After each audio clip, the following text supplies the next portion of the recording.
Ce qu'on vit aujourd'hui, on ne l'a jamais vécu. Parce qu'aujourd'hui, je viens de vous rappeler, les gens ont géré l'insécurité et ils sont devenus milliardaires. Ça veut dire que le fait même qu'il y ait insécurité, c'est une affaire. C'est une bonne affaire pour les gens qui, prétextant l'insécurité, peuvent avoir la possibilité donc de se voir être chargés de lancer des commandes et ils croient que quand vous lancez une commande au nom de l'État, s'il y a des rétrocommissions, c'est à vous que ça concerne et non l'État du Niger. Vous imaginez un pays comme ça, où vous avez des gens qui représentent l'État, qui ont leurs frais de mission, qui ont leur indemnité, qui ont leur salaire pour faire le travail qu'ils doivent faire. Et quand ils font le travail comme il se doit, s'il y a remise ou ristourne, ils doivent les empocher eux-mêmes, comme si ils ont fait le travail pour eux-mêmes.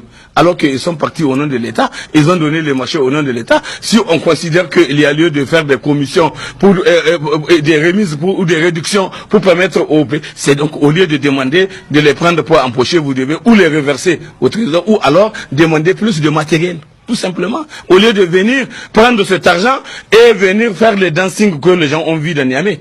Tout le monde a vu comment, à l'époque, le ministre de la Défense de l'époque, qui curieusement, ironie de l'histoire, aujourd'hui est député national et même président, s'il vous plaît, de la Haute Cour de Justice, qui est appelé à juger les ministres délinquants, qui ont été amenés à poser des actes de délinquance, du genre de ce qu'ils ont posé.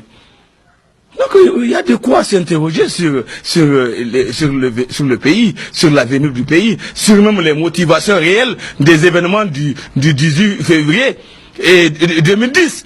Les événements du 18 février 2010 n'avaient rien à voir avec la démocratie. C'était pas la démocratie qui était en cause. La démocratie au Niger n'était pas en cause. C'est des individus qui avaient des préoccupations et des États qui avaient des intérêts à défendre, qui pensent que avec Tanja, ils ne peuvent pas avoir ce qu'ils veulent. Et donc, par conséquent, il était donc impossible qu'ils puissent ne pas comploter avec certains de nos compatriotes qui sont pressés d'arriver au pouvoir et de jouer ce qu'ils sont en train de jouer aujourd'hui, on a vu.